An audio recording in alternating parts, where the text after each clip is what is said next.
Elena arrived at the restaurant 1 week before the wedding to discuss the menu and the seating arrangement for the guests. At the entrance, she was stopped by an unfamiliar waitress. "Hide behind the screen at the end of the hall. There is no time for explanations. Just believe me." Elena listened to her, and 5 minutes later, she understood everything. "Before we begin, write to us where you are watching us from. We are very interested in this. We wish you a pleasant listening of this captivating story." Elena Morozova parked her old Kia next to the White Rose restaurant and froze for a second, looking at the illuminated windows of the 2-story building. It was Thursday, 7 in the evening, 1 week before the most important day of her life, the wedding, her wedding to Dima. She still couldn't believe all this was happening to her, a simple economist at a small construction firm, a girl with no special talents or dizzying beauty. Dima had chosen her, tall, charming, with a good job at an advertising agency. His mother, Tamara Viktorovna, it's true, had greeted their relationship with coldness at first, but then she seemed to thaw, even helping to choose this place for the banquet. Elena got out of the car, adjusted her purse on her shoulder, and headed towards the entrance. Her head was spinning with a list of things to do. Clarify the menu, definitely decide the issue of guest seating, discuss the musical accompaniment, check the hall decoration. Tamara Viktorovna had insisted that Elena go alone, saying that the bride knows best what she wants. Dima was busy at work and, generally, said that the wedding fuss was women's work. The restaurant door opened wide, and Elena was hit by the heat and the smell of fresh pastries. Inside, it was almost empty, an ordinary work evening. There was 1 hour left until dinner. At the reception sat a girl of about 30 years old, leafing through some papers. Elena started to head towards her, but was intercepted by a young waitress in a black and white uniform. The girl seemed agitated. Her face was pale, her eyes wide open. "Excuse me, are you Elena Morozova?" she asked quickly, looking Elena straight in the eyes. "Yes, I am. We had an arrangement for 7 o'clock. I'm here regarding the banquet." Elena smiled confusedly. "How do you know my name?" The waitress grabbed her hand. Her fingers were cold and squeezed hard, almost painfully. "Listen to me carefully." The girl's voice trembled but sounded insistent. "You must hide immediately. Do you see the carved wooden screen at the end of the hall? Go behind it and don't come out until I tell you." "What? What screen? What are you talking about?" Elena tried to free her hand, but the waitress held her tight. "There is no time for explanations. Just believe me, please." There were almost tears in the girl's voice. "In a few minutes, some people will come here.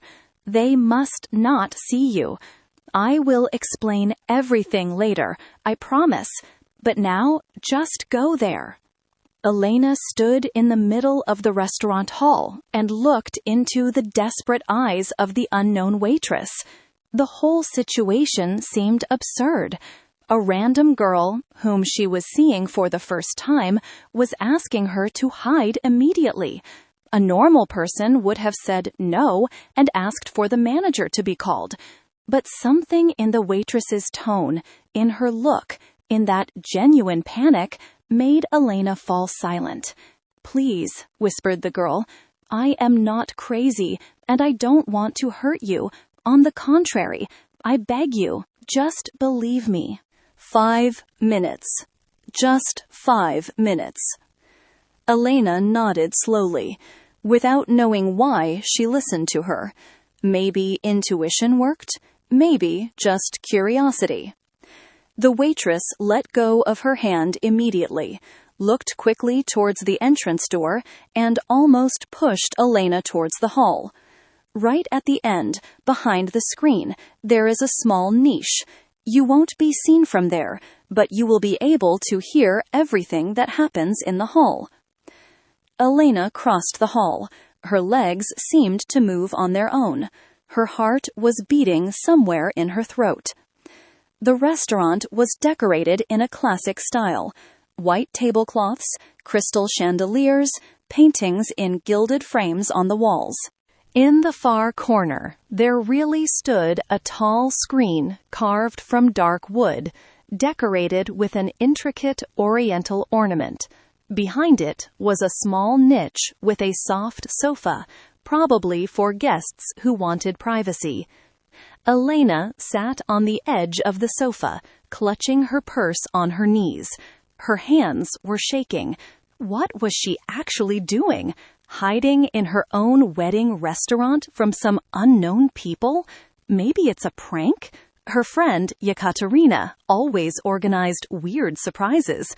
But no, the waitress seemed too scared for a prank. 1 minute passed. 2. Elena could hear the music playing softly in the hall. Somewhere, dishes clattered. She was already preparing to go out and demand explanations when the entrance door slammed. Voices. 2 voices that Elena would have recognized out of 1,000. The table by the window, as usual, Tamara Viktorovna's calm and confident voice was heard. Elena froze. Her mother-in-law is here. But she had said she was busy today, that she had a meeting with some business partners. Mom, maybe we shouldn't be here? It was Dima, his voice worried, low. What if someone we know sees us? Don't be a coward. There will be no one here at this hour. I specially chose Thursday, a working day. Sit down. Elena stood up carefully, looked through the narrow crack between the screen sections. Tamara Viktorovna and Dima were sitting at a table about 10 meters away from her, near the large window overlooking the evening city. The mother-in-law looked, as always, impeccable. A strict dark blue suit, neat hairstyle, a gold chain around her neck. Dima was fidgeting nervously on the chair, crumpling a napkin. What are they doing here? Why are they meeting in secret? Did the waitress know they would come? Stop fidgeting, Tamara Viktorovna said sharply, opening a large leather bag. You are annoying me. Look, watch. She took out a stack of documents and spread them on the table. Elena squinted, trying to make out at least something, but she was too far away. Are these contracts? Asked Dima. Credit contracts, 3 banks, total sum 4 million. We will put everything in Elena's name immediately after the civil ceremony. Elena felt the ground slipping from under her feet. What loans in her name? What are they talking about? Mom, I don't understand. Why Elena? Because we can't take anything else in our name or Andrei's. Tamara Viktorovna spoke calmly, professionally, as if discussing buying groceries. We have a ruined credit history. We are on blacklists everywhere. And your bride is clean, has an excellent credit history, plus an apartment she owns. The banks will give it to her without problems. But she won't simply agree to take loans of 4 million. Well, we won't tell her they are loans, laughed Tamara Viktorovna. This laugh made Elena freeze. We will tell her they are documents for the family business, the registration of an LLC, where she is a co-founder. That, you see, for tax benefits, it needs to be in the name of a married couple. She is trusting with us, in love. She will sign whatever is given to her. She won't even read it. Elena clenched her hands on the screen. It was hard for her to breathe. This couldn't be happening. It couldn't. She is sleeping. It is a nightmare. She will wake up now. And what if she reads it anyway? Dima's voice sounded unsure. She won't read it. You will stand next to her. You will rush her. You will say you are late. You will say you checked everything, that it is just a formality. She believes you. She believes you like a fool. Mom, this isn't honest. Dima spoke quietly, but Elena heard every word. The hall was almost empty, the acoustics excellent. She is a good girl. She loves me. Good means stupid. Tamara Viktorovna cut him off. Dima, wake up. We are losing everything. The business went bankrupt. The debts are enormous. The debt collectors are already calling. If we don't find money, they will simply destroy us. And here we have the solution on a platter. A fresh daughter-in-law with an apartment and a clean reputation. But 4 million, how will we pay them back? We won't pay them back. Tamara Viktorovna was calmly gathering her documents back. More precisely, she will pay them back. True, it didn't last long back then. Elena listened and didn't believe her ears. 3 years ago? That means it's not the first time. They did this to someone else? Asked Dima. Well, of course, she was a good girl. True, she smelled the scheme too quickly.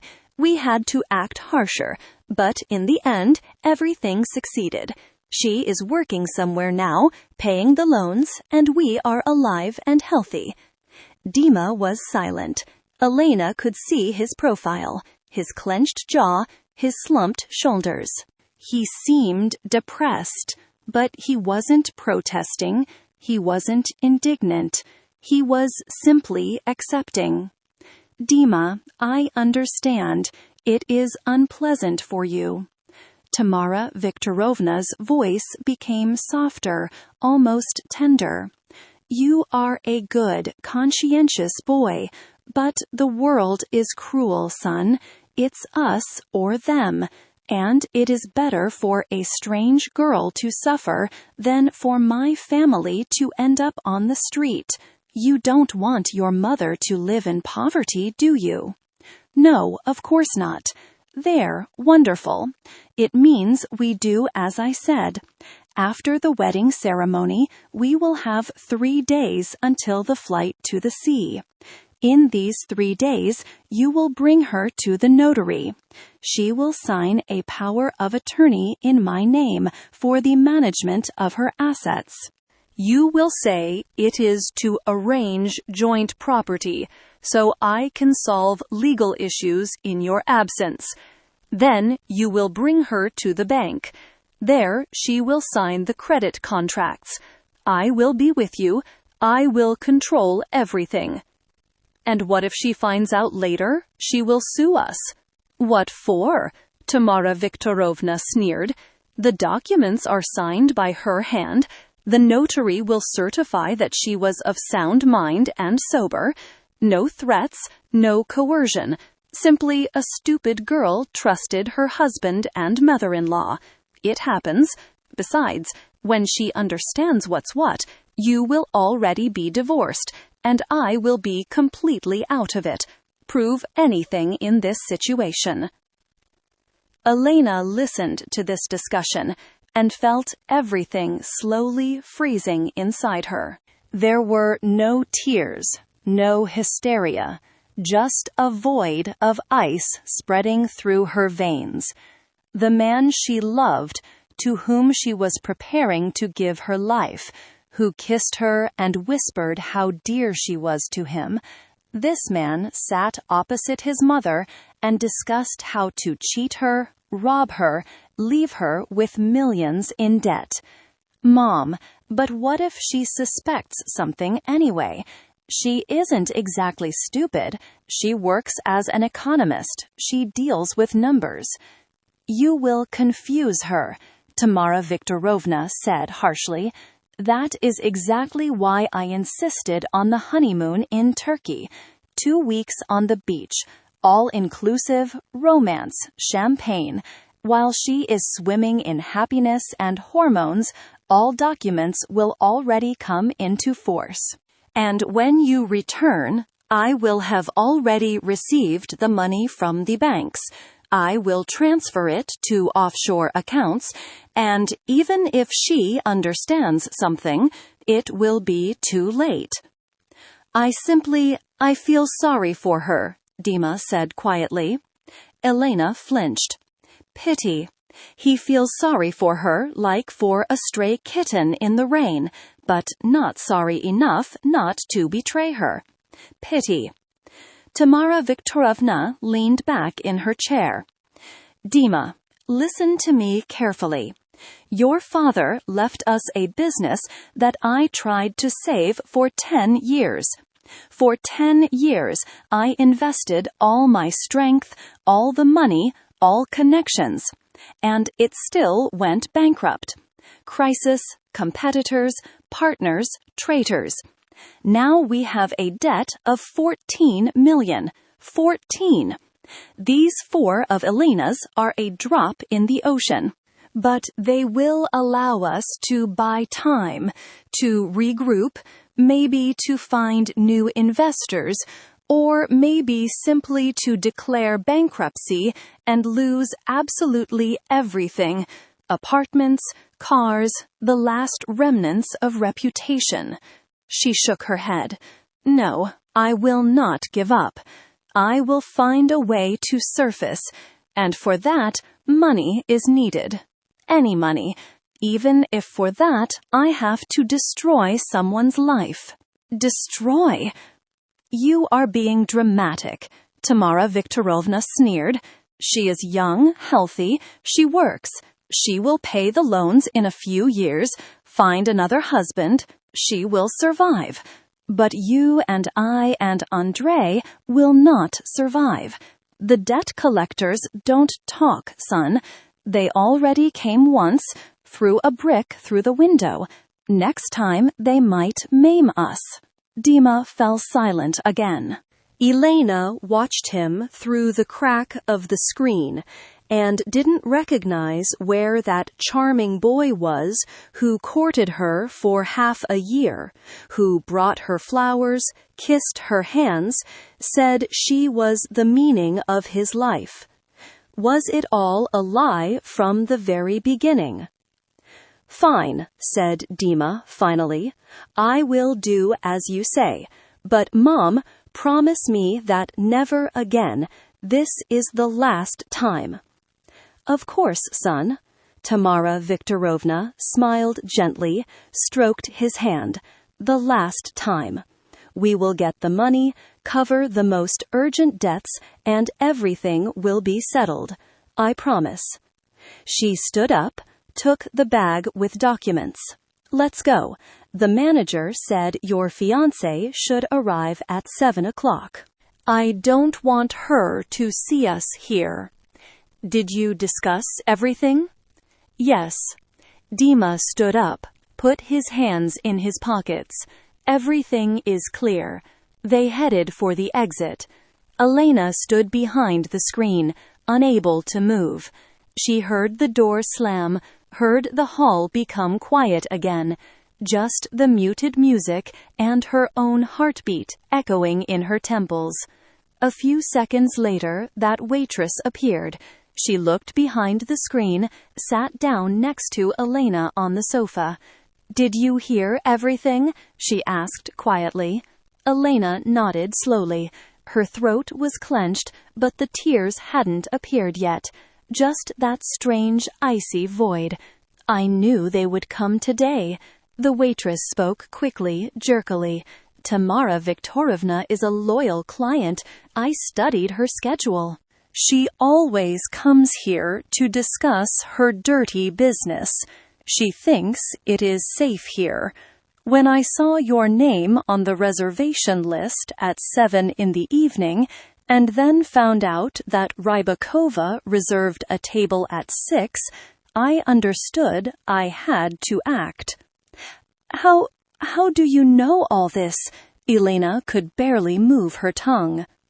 Because 3 years ago I was in your place. The waitress looked her in the eyes. My name is Marina. I was the wife of Andrei, Tamara Viktorovna's eldest son. Elena looked at Marina and slowly began to understand.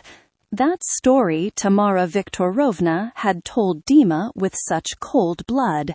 She was a good girl. True, she smelled the scheme too quickly.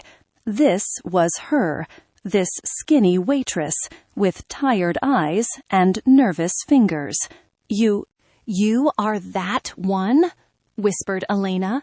That fool who believed in love? Marina smiled wryly. Come on, it is not comfortable to talk here. I am finishing my shift now. I'll get permission from the manager. There is a storage room on the 2nd floor. No one will disturb us there.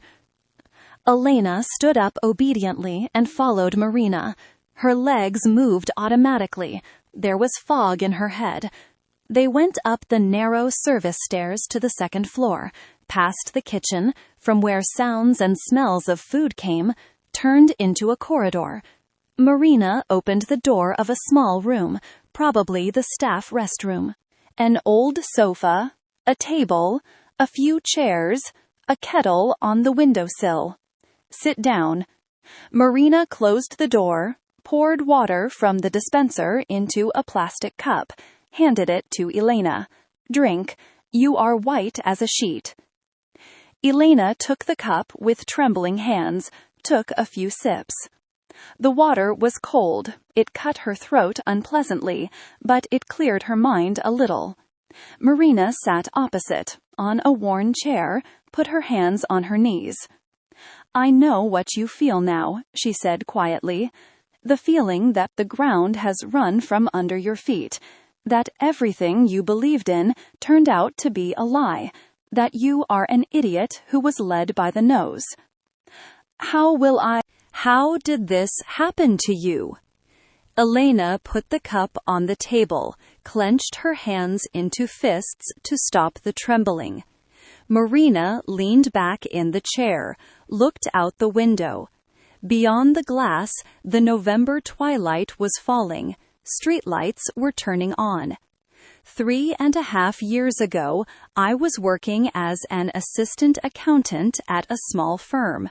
The salary was peanuts. I lived in a rented apartment with a friend. My parents died when I was 19 years old. I was left alone. Instead, I had my own apartment, 2 rooms in a residential district. Inheritance from my grandmother. Not much, but mine. She fell silent, passed her hand over her face. I met Andrei at the birthday of a mutual acquaintance. He was so charming, courted me beautifully, gave me flowers, took me to restaurants, said he worked in the family business, that he and his mom had a construction company.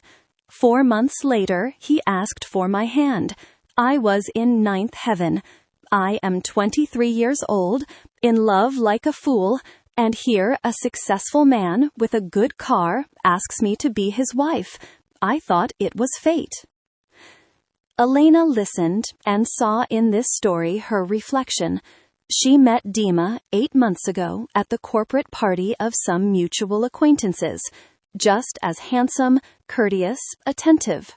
Also spoke about the family business, about the advertising agency. Also, a few months later, asked her to marry him. After the wedding, continued Marina, Tamara Viktorovna started to involve me very actively in family affairs, said that since I am now part of the family, I must participate in the business. She brought some documents, said a share of the company needed to be transferred to my name, for tax benefits, supposedly. I, the fool, didn't even read properly. I simply signed where they showed me. Andre stood next to me, nodding, saying everything was in order. "And those were credit contracts?" asked Elena quietly. "Not only. Also, a power of attorney for the management of my apartment, a mortgage contract, guarantees for some fictitious obligations, a whole package of documents. I signed everything in one single day. 1 week later, Andre and I flew on our honeymoon to the Maldives. 2 weeks in paradise. I was happy, and when we returned, it turned out that 3 million rubles of debt hung on me. My apartment is mortgaged, and Tamara Viktorovna has already received this money." Elena covered her face with her hands. Exactly the same scheme, word for word. Only with her, they planned to do it for 4 million. "What did you do?" she asked. "At first, I thought it was a mistake. I went to Andre. He started to dodge, to say it is temporary, that the money is needed for the business, that they will soon pay everything back. Then I went to Tamara Viktorovna. She didn't even pretend anymore. She told me directly, the money went to cover debts. The apartment will be sold if I don't pay the loans. And she also advised me not to make a scandal, otherwise I could have problems more serious than financial ones." "Did she threaten you?" "She hinted, said she has connections in law enforcement, that if I go to the police, I will be the one guilty of fraud. Supposedly, I dragged their family into some illegal schemes. All their documents are clean. Everything is legal. I signed myself. The notary certified. Proving coercion is impossible." Marina stood up, went to the window, leaned on the sill. "I tried to fight. I hired a lawyer with my last money. He said the case is almost hopeless. All signatures are mine. All documents are drawn up correctly. The only chance is if other victims of this family are found, then systematic fraud can be proven. But where to look for them? Andre filed for divorce 2 months after the wedding, said I was hysterical, and we were incompatible. We broke up quickly. Through the court, the debts remained with me. And you are paying to this day?" Elena's voice trembled. "I am paying. The apartment had to be sold. The bank took the money against the debt. I rent a room, work 2 jobs. During the day as a waitress here. In the evening, I earn a little more sticking up ads. I give 40,000 a month. I have 2 more years to pay." Elena stood up, approached Marina, embraced her shoulders. The girls stood by the window and both cried. Finally, the tears broke the crust of ice, and Elena burst into real tears, sobbing and shuddering. Marina also didn't hold back any more. They cried together, 2 deceived women whom a family decided to use as cash cows. "Why didn't you leave this city?" asked Elena when she had calmed down a little. "Why did you stay? Why do you work at this very restaurant?" Marina wiped her tears with the back of her hand, turned to Elena. "Because I haven't resigned myself. 6 months ago, I found out that Tamara Viktorovna is a loyal client at White Rose. She comes here once a week, sometimes more often, has meetings, discusses business. I got a job here as a waitress specifically. I observed her. I listened to her conversations when I had the chance. I gathered information. What for? To find other victims, to gather evidence. Tamara Viktorovna is cautious, but not so much as to not run her mouth at all. In 6 months, I found out a lot. For example, that she really did this scheme not just with me. There are at least 2 other women. I don't know their names, but I know they exist. If we find them and unite our statements, we will be able to file a class action lawsuit. Elena sat back on the sofa, wiped her face with a napkin. Her head was spinning from the multitude of information, from shock, from tears. You want to put her in prison? I want justice, said Marina harshly. She destroyed my life and the lives of other women and was preparing to destroy yours. Such people must answer for their deeds. I waited for the moment when I would catch her with something concrete, with evidence, and here I suddenly see the name Morozova on the reservation list, 7 in the evening. The reason, discussing the wedding banquet. Then the manager mentioned that the banquet is ordered in the name of Rybakov. And you understood that I am the next victim. I checked through acquaintances on social networks. I found your page. Photos with Dima there. Rybakov, Tamara Viktorovna's youngest son. It means they started their old tricks again. When I saw that Tamara Viktorovna reserved a table for today, 1 hour before you, everything became clear. They would come to discuss the plan, and you would have to come later, suspecting nothing. Elena shook her head, not fully believing the reality of what happened. You saved me. This is not our fault. It is their crime. What do I do now? Elena looked at Marina with clouded eyes. I can't simply go home and pretend I know nothing. I can't look into Dima's eyes knowing he intends to betray me. You don't even have to pretend. Marina squeezed her hand tighter. But showing that you are aware of their plans is also not allowed. If they understand that you know, they will simply disappear, find another victim, and everything will start again. Then what? Marina was silent, thought, then spoke slowly. We must catch them, red-handed, with evidence. We must make it so they cannot dodge. Are you ready for this?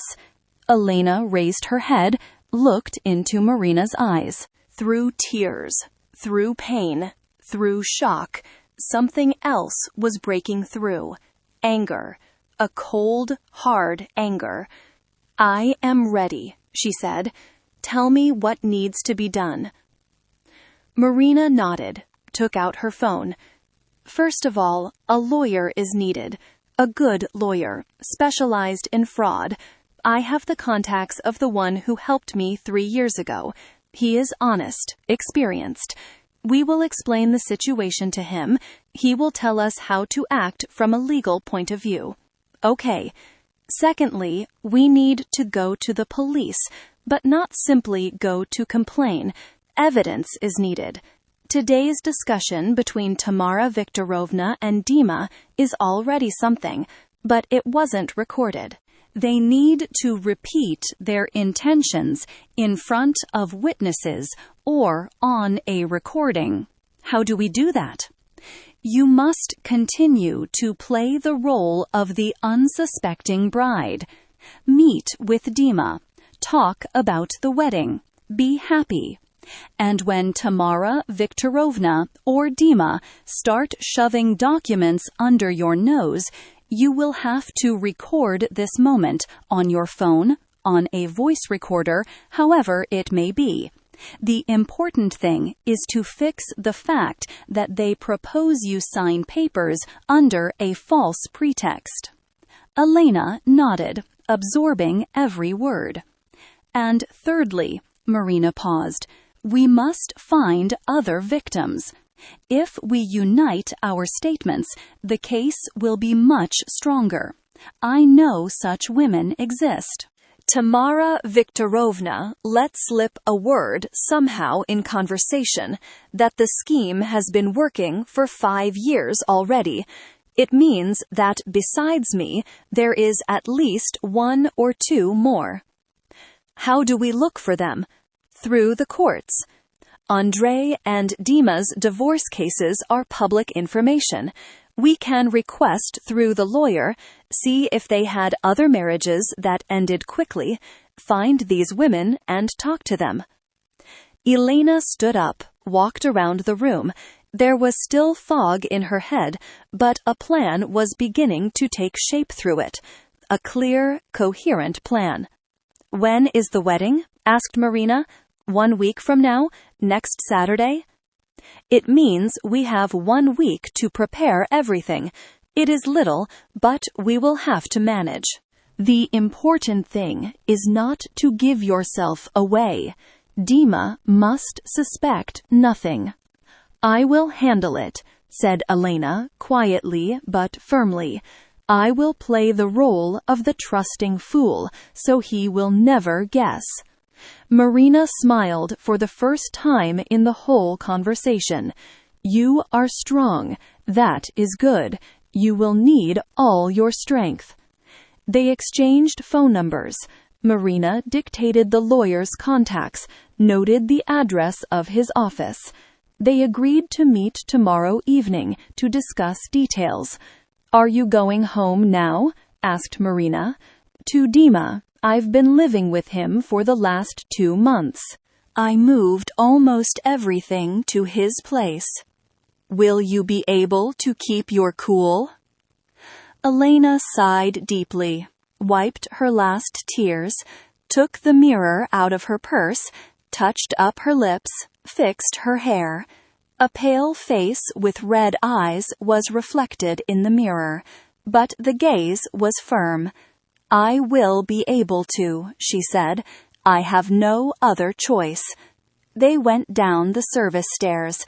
There were already more people in the hall. Waiters bustled among the tables. The manager looked surprised at Elena, approached her. Good evening. You are for the Rybakov banquet, correct? Excuse me, we lost you. We thought you weren't coming anymore. Yes, forgive me, I was late. Elena mimicked a guilty smile. Can we discuss the details now? Sure, come into my office. They stayed for half an hour, discussing the menu, drinks, hall decoration. Elena took notes, nodded, smiled. Inside, the storm was still raging, but on the outside, she looked like an ordinary bride, concerned with organizing the celebration. When everything was discussed, Elena left the restaurant. Outside, it had gotten completely dark. It was raining lightly. She got into the car, started the engine, but didn't drive off. She put her head on the steering wheel and simply sat like that for a few minutes, allowing herself a last moment of weakness. Then she raised her head, wiped her face with the sleeve of her jacket, turned on the headlights, and drove towards Dima's house, towards the man who in 1 week was supposed to become her husband, towards the man who planned to destroy her life. She drove through the night city and repeated to herself like a mantra, I will handle it. I am strong. I won't let them win. Elena parked next to Dima's house and sat for a few minutes in the car, gathering her courage. A 5-story building in a residential district. The windows on the 3rd floor shone with a warm yellow light. Dima was home, waiting for her. She had to go in there and pretend that nothing had changed, that she was the same trusting Elena who loves him and dreams of the wedding. She took out her phone, looked at the screen. 3 missed calls from Dima. "Where are you? How did the meeting at the restaurant go? Elena, are you coming soon?" Ordinary messages from a caring fiancé. Now every word read differently, with a taste of lies. Elena typed the reply. "I'm going. I'm arriving. I discussed everything. It will be beautiful." She added a heart, sent it, put the phone in her bag, got out of the car. Going up the stairs, she rehearsed her smile, stopped in front of the door, sighed deeply, fumbled for the key, opened it. Elena, finally. Dima came out of the room smiling broadly, hugged her, kissed her on the cheek. I was already starting to worry. How did everything go? His hands on her shoulders, his lips on her skin. Just yesterday this caused her warmth, butterflies in her stomach. Now every touch was disgusting, but Elena forced herself to smile, hugged him back. "Everything is excellent," she said, striving for her voice to sound natural. "I chose the menu, discussed the hall decoration. It will be very beautiful, you'll see." "I didn't doubt you." Dima ran his hand through her hair. "You have excellent taste." "Did you have dinner?" "I ordered pizza. They just brought it." "No, I haven't had dinner. I'm hungry as a wolf." They moved to the kitchen. An ordinary evening scene. The pizza box on the table, 2 plates, a bottle of wine. Dima poured wine into glasses, told about his day at work, about a picky client, about how tired he was. Elena listened, nodded, ate pizza, although every piece stuck in her throat.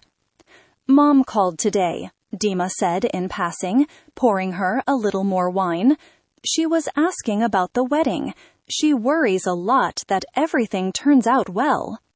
Elena almost choked. She worries? Tamara Victorin of worries. Of course, there are 4 million at stake. "She is always so caring," stammered Elena. "I got lucky with my mother-in-law." "Uh-huh," Dima smiled, but Elena noticed something imperceptible in his look. Tension? Guilt? "She really grew fond of you, says you are like a daughter to her." Like a cash cow, thought Elena, but aloud she said, "I love her very much too. She helps us so much." They stayed up until 11 o'clock. Elena maintained the conversation by force, laughed at his jokes, discussed plans for the honeymoon. When Dima tried to hug her in bed, she claimed a headache and fatigue. He didn't insist, kissed her on the forehead, and wished her good night. Elena lay in the dark, listening to his breathing next to her, and felt like she was going crazy. How can you sleep next to the man who is betraying you? How can you pretend everything is normal? But she knew she had to, for the sake of justice, for the sake of Marina, for the sake of herself. The next day, Elena left work early, citing wedding preparations. The boss was understanding, even joked, saying that brides are forgiven everything. At 5 in the evening, she was already sitting in the office of lawyer Sergei Pavlovich Gromov. The office was small, full of cabinets with files and books. At the desk sat a man of about 50 years old, with gray hair and an attentive gaze. "Marina warned me of your visit," he said, pointing to the chair. "Sit down. Tell me." Elena told everything, about Dima, about how they met, about the wedding in 1 week, about the previous evening at the restaurant, about the overheard conversation, about Marina and her story. Gromov listened without interrupting her, taking notes in a notebook. So, you heard their conversation with your own ears, but you don't have a recording, he clarified when Elena finished. No, I didn't even think to record. I just hid behind the screen. I understand. That complicates things. Your statements will carry weight, but without material evidence, they can be contested. They will say you misunderstood or invented everything because of a quarrel with your fiancé. And what should I do? Gromov leaned back in the armchair and thought, we must obtain evidence of their fraudulent intention. Ideally, it would be an audio or video recording where they either discuss the scheme or propose you sign the documents under a false pretext. You said Tamara Viktorovna intends to give you the papers after the civil ceremony. Yes, they planned for me to sign everything within 3 days after the wedding, before leaving for the honeymoon. It means we have time. Here is what I propose. Continue to play the role of the unsuspecting bride. When they bring the documents, turn on the voice recorder on your phone. Let them explain to you what those papers are, why they are necessary. If they lie, say they are not credit contracts, but something else. This will be proof of deception. But is it enough? In combination with other evidence, yes.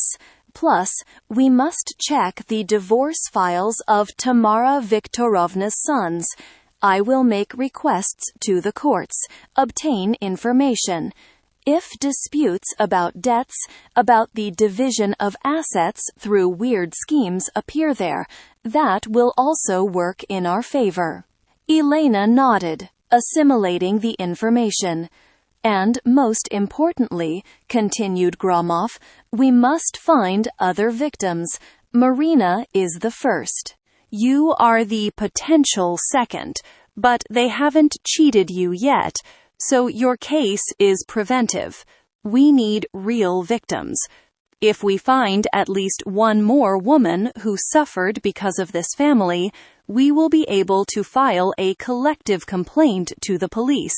Then they will open a criminal case for fraud in particularly large proportions. How do we look for them? Through the civil registry, through the courts. I have assistants who will deal with this. Give me a few days. They talked for another hour, discussing details.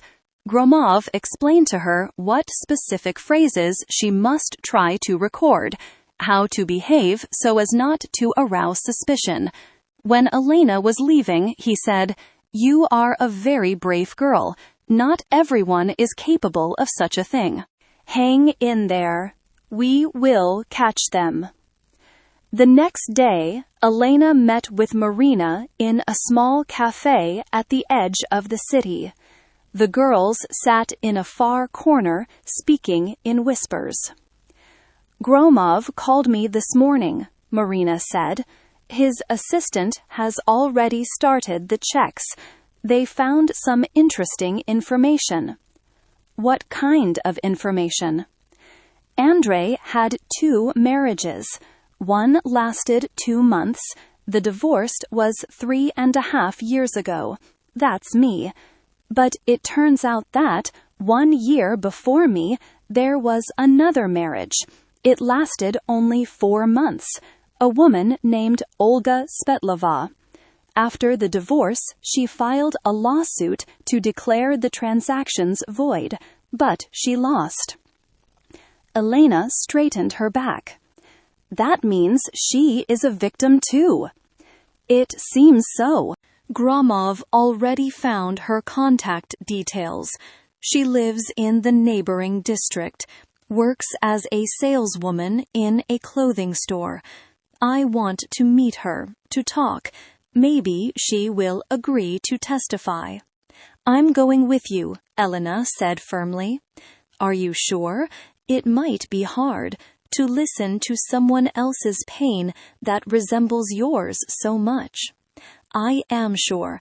We need to be in this together.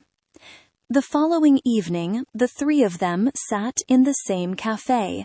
Olga Svetlova turned out to be a woman of 35, approximately, thin, with a tired face and nervous hands. When Marina explained why they had come, Olga initially wanted to leave. I don't want to dig up the past, she said, standing up. That was 4 years ago. I've come to terms with the situation. Olga, wait! Elena grabbed her hand. They are planning to do the same thing to me. In 1 week is my wedding. If you don't help me, I will become the third victim, and then there will be a fourth, a fifth. They won't stop. Olga slowly sat back down in the chair, fell silent, looking out the window.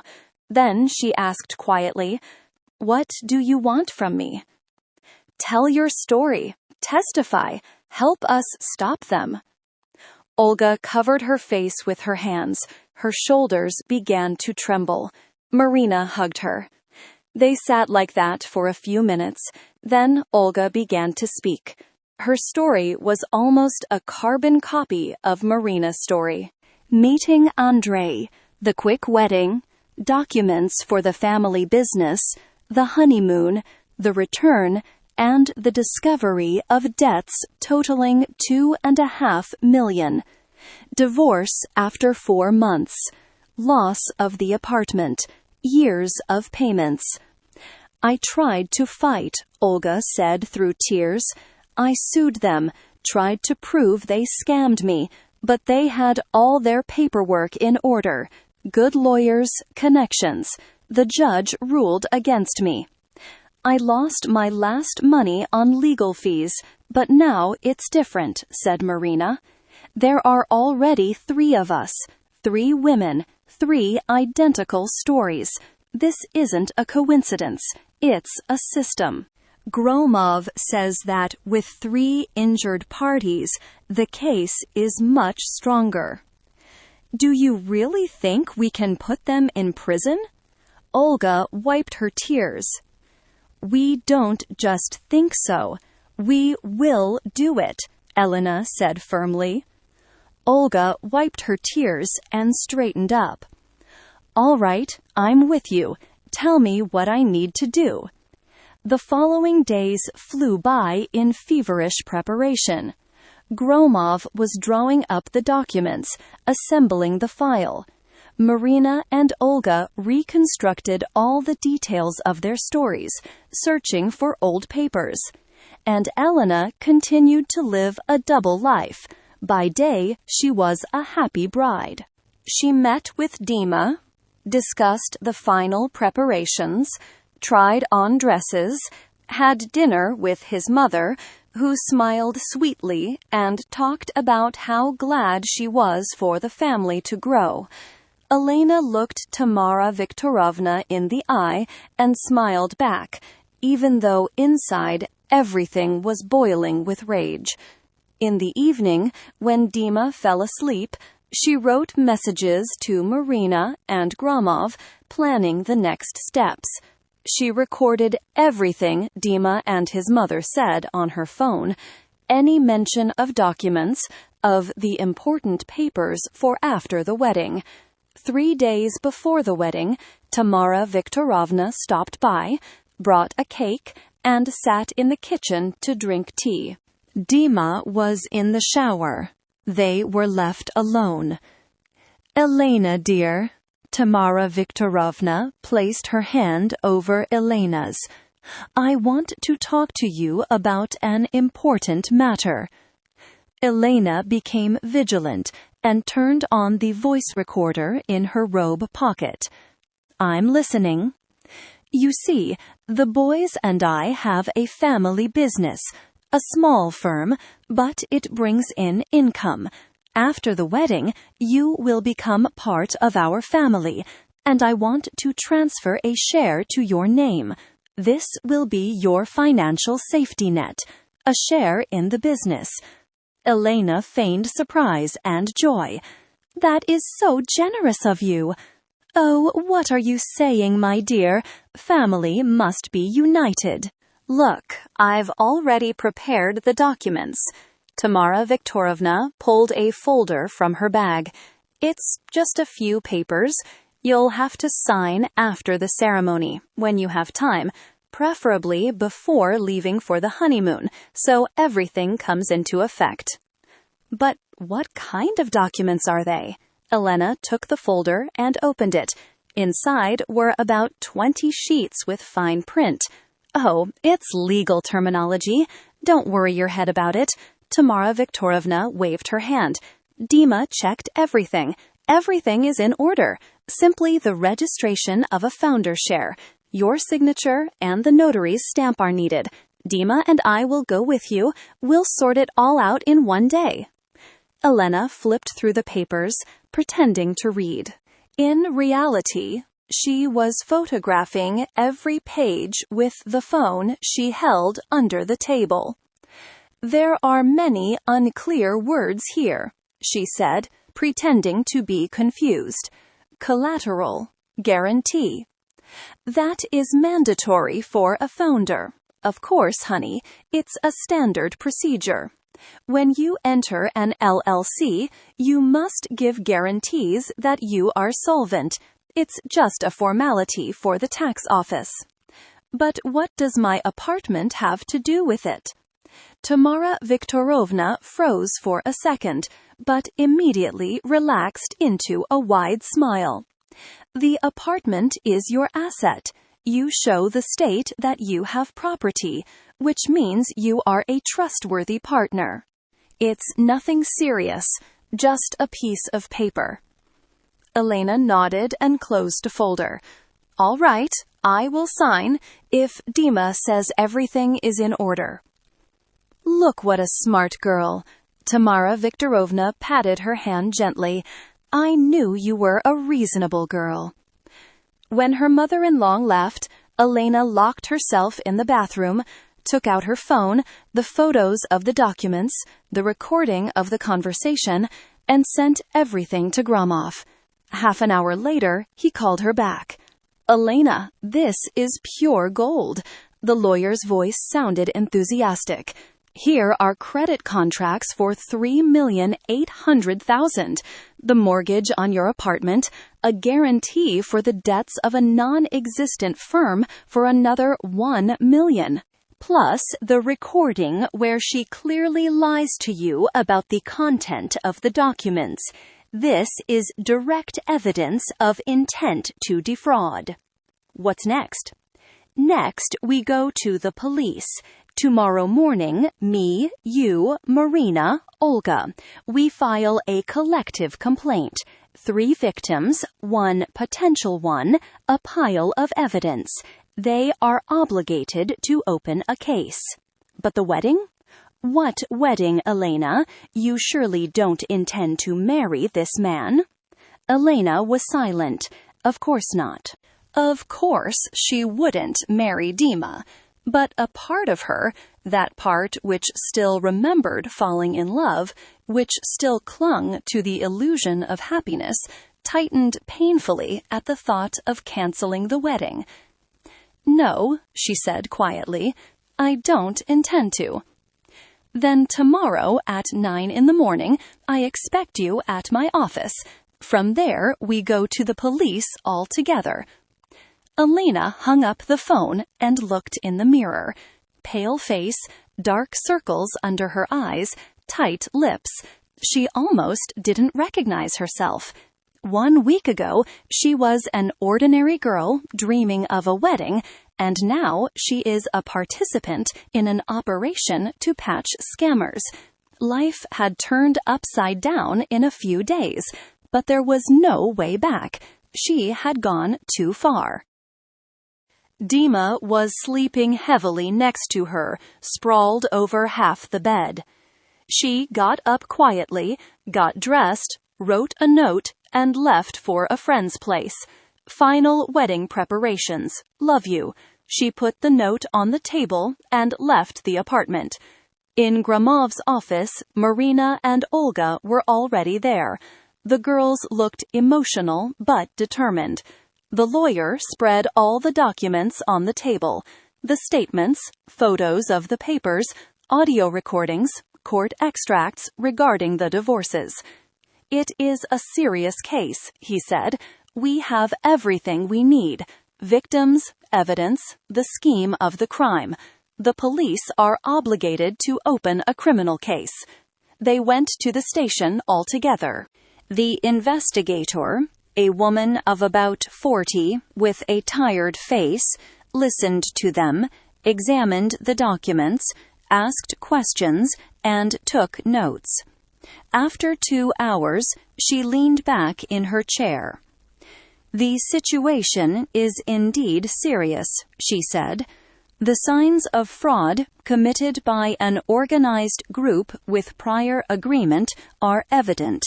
I am opening a criminal case, but understand, this is just the beginning. The investigation will take time. Expertise, interrogations, seizing documents from the suspects will be needed." "How quickly can you detain them?" Elena asked. "We must first gather enough evidence for an arrest. For now, I can summon Tamara Viktorovna Rybakova and her sons for questioning, but to catch them red-handed, an operation is needed." "Are you ready to participate?" "I am ready," Elena said firmly. The investigator nodded. "Here is what I propose. Tell them that Tamara Viktorovna planned to do the paperwork after your wedding. We need to organize a meeting for signing, but in such a way that we can fix the moment of handing over the fake documents and the attempt to obtain the signature under false pretenses. If they come with these papers and try to mislead you, we will take them." "But the wedding is the day after tomorrow." Elena fell silent. "I can't marry him." "And you don't have to. Cancel the wedding. Say that you urgently need to finalize some documents before the ceremony, for example, for tax deductions or joint property. Invent any pretext. Just get them to bring these papers. Set the meeting at a notary office. We will be there." Elena nodded, though inside everything was tightening. Cancel the wedding. Definitely, irrevocably. Call all the guests. Say everything is off. Explain, lie, endure the questions. "I will do it," she said. They left the police station around 1 o'clock in the afternoon. Marina hugged Elena goodbye. "Stay strong. The hardest part is yet to come." Elena got into the car and took out her phone. 15 missed calls from Dima. Message: "Where are you? Elena, answer. I'm worried. Are you okay?" She dialed his number. He answered on the first ring. "Elena, God, where have you been?" "I was already losing my mind." "Forgive me, Dima. I was at a friend's. We discussed the bachelorette party. My phone was on silent." "You scared me."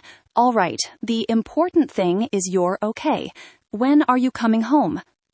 "Soon. In about 2 hours. We need to talk." "About what?" "About the documents. Your mother gave me the papers to sign.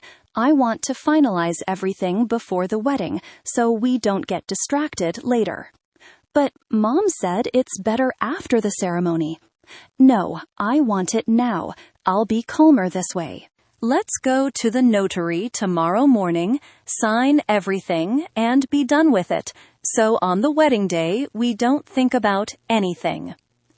"Okay." Dima spoke slowly, as if weighing every word. "I'll call Mom now. I'll arrange it with her." "Excellent. I'll be there soon." She hung up, leaned against the steering wheel, and breathed deeply. trying to calm her heart, which was beating madly. Everything is going according to plan. Just one day left to endure.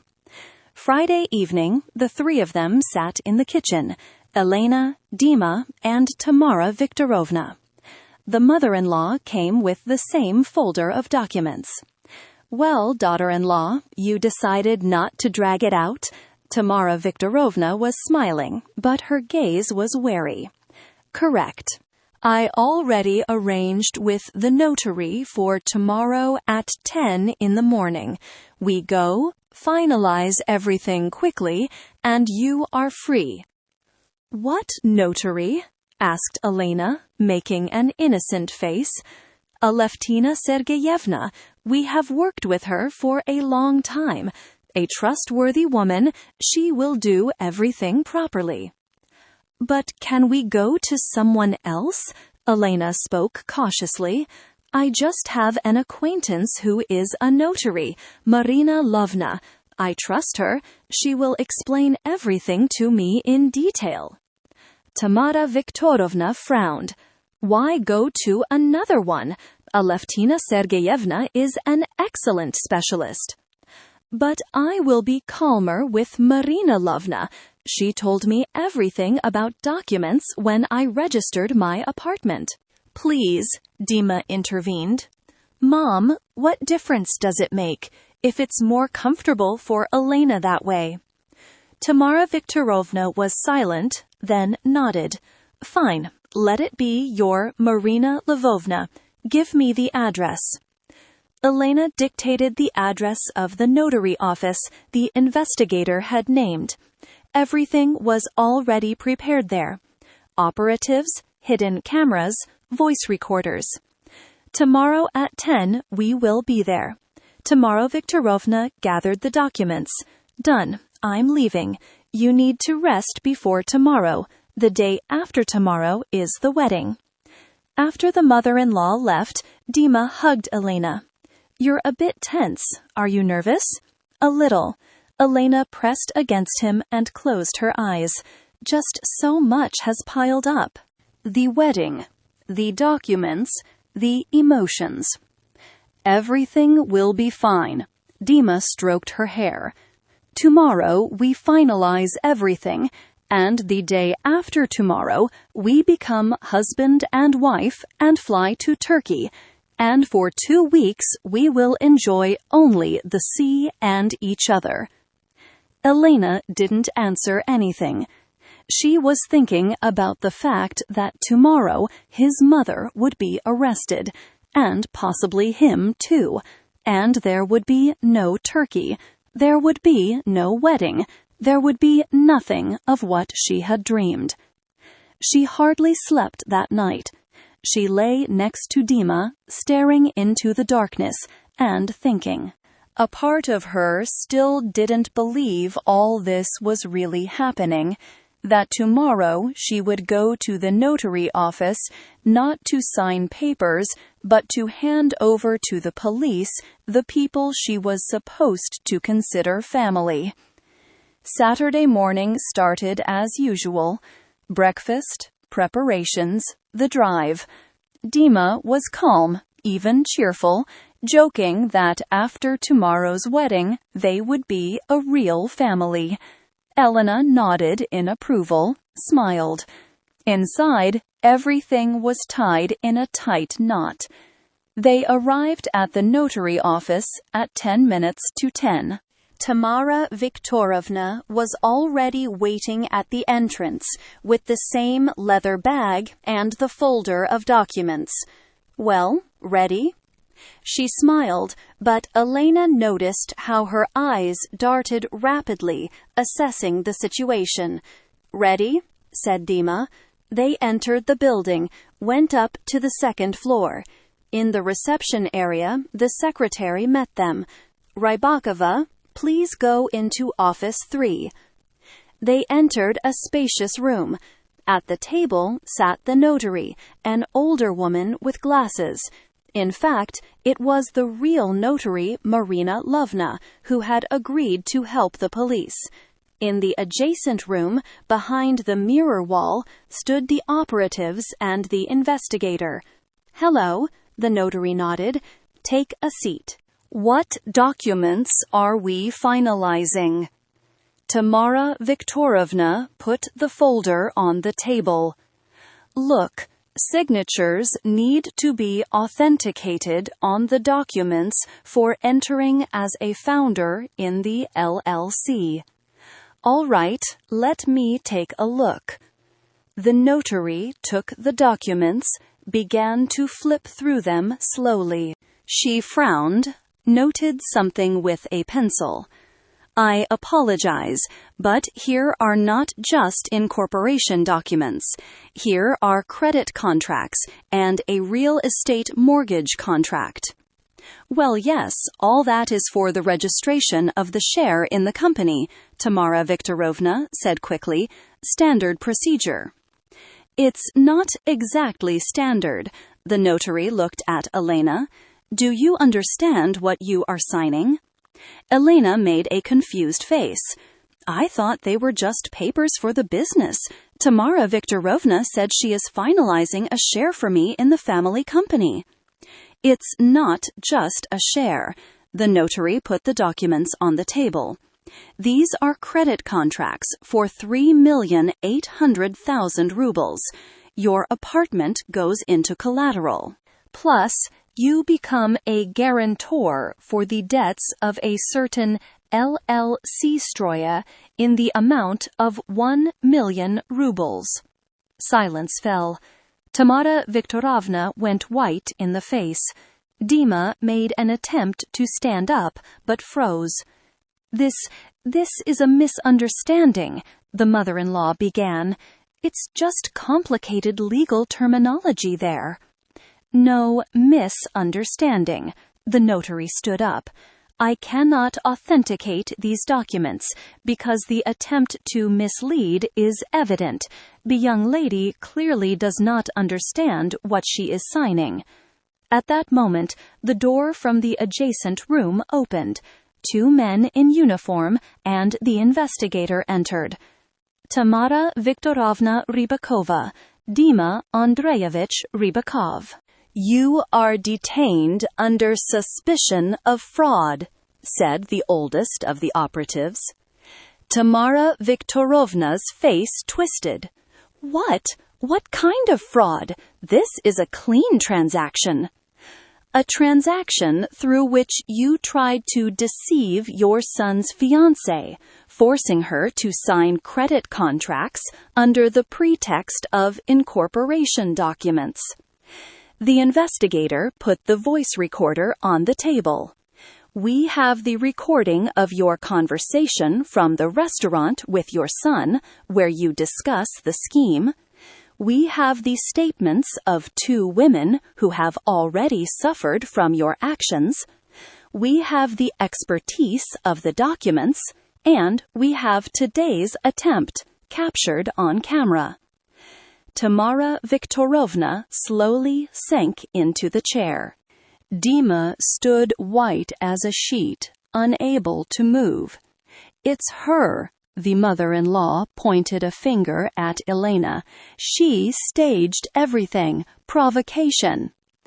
"No provocation," the investigator said calmly. "You brought the fake documents yourself. You tried to obtain the signature through deception yourself. Elena Morozova only used her right to defense." The operatives handcuffed Tamara Viktorovna. She was screaming, threatening, cursing Elena. Dima stood looking at Elena with glassy eyes. "Elena," he whispered, "you knew?" "I knew." She looked him straight in the eye. "I knew everything, since that evening at the restaurant when you and your mother were discussing how to rob me. But I didn't want to." "That was all Mom.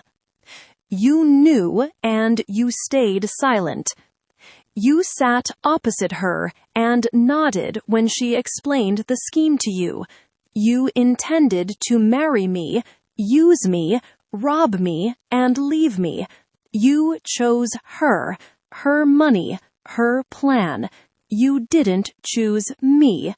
Elena, forgive me. Dima's voice broke. Dima Andreevich, you will have to come with us as well to give statements, the operative said. I was against it. Dima grabbed Elena's hands. I told Mom it wasn't right. I didn't want to lie to you.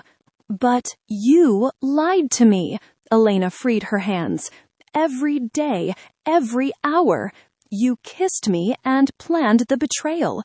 You talked about love and thought about money. You aren't weak, Dima. You are vile. And we are done. Elena, please, give me a chance. I love you.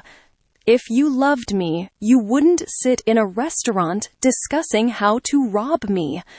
Go with the police, Dima Andreevich. You have things to tell the investigator. The operatives took Dima away. He looked back, tried to say something, but Elena turned away. She didn't want to see his face or hear his voice anymore. When the three of them remained, Elena, the investigator, and the notary, silence fell. Elena sank into the chair and covered her face with her hands. You are a very brave girl, said the investigator. Not everyone is capable of such a thing. I don't feel brave. Elena raised her head. I feel destroyed. My wedding was supposed to be tomorrow, and instead of that, I handed over the man I love to the police. Loved, the investigator corrected gently. Past tense. You loved an illusion, a man you imagined. The real Dima Rybakov turned out to be completely different. Elena nodded. Yes, it's true. She loved that Dima she had invented, kind, honest, caring, and the real Dima was weak, greedy, ready for betrayal for money. The following weeks passed in a fog. Court, statements, expert analyses. Tamara Viktorovna was arrested immediately. Dima and his brother, Andrei, were investigated under judicial control. Gromov led the case masterfully, gathered all evidence, brought in witnesses. It turned out that Tamara Viktorovna had deceived not 3, but 5 women in the last 7 years. 2 more victims appeared after the publication in the press. All of them testified. The scheme was one and the same. Quick wedding, documents under false pretenses, divorce after a few months, debts in the woman's name. The trial took place 4 months later. Tamara Viktorovna was sentenced to long years in prison with execution in a severe regime colony for fraud in particularly large proportions, committed by a group of persons through prior agreement. Andrei and Dima received suspended sentences of 3 years each as accomplices. They were obliged to pay damages to all the injured women. Elena sat in the courtroom and listened to the sentence. Beside her sat Marina and Olga. When the judge announced the decision, Marina squeezed Elena's hand. "We won," she whispered. "Yes," Elena nodded. "We won." But the victory brought no joy, only relief and emptiness. After the trial, the 3 of them went to a cafe, the same one where they met for the first time. "What do we do now?" asked Olga. "We live on," Marina shrugged. "I continue to pay my loans. I work. I hope that one day I will pay everything off and be able to start life from zero." "And I am thinking of creating a support group," said Elena, "for women who have suffered from such schemes, to help them legally, psychologically, so they aren't left alone." "I am with you," reached her hand across the table. "Me too. Olga put her hand on top. So the three of them sat, three women who had gone through deception and pain and planned their future. A future without the men who betrayed them, but instead with the friendship they had gained. Half a year after the trial, Elena met Sergei. He was a volunteer in their support group, helping victims with legal problems.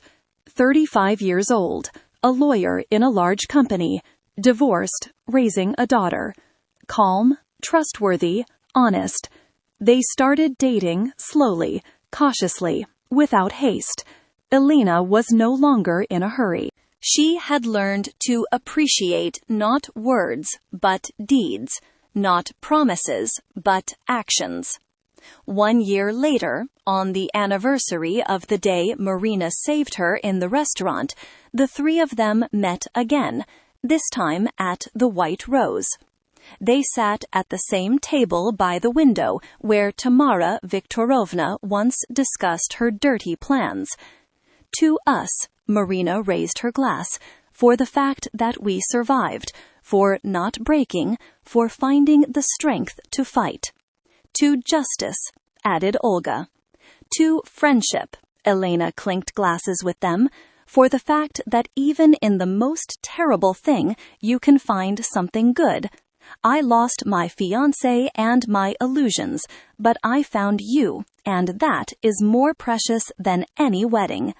They drank wine, laughed, reminisced. And in the far corner of the hall, behind that carved screen where it all began, sat a young couple, in love, happy, making plans for the future.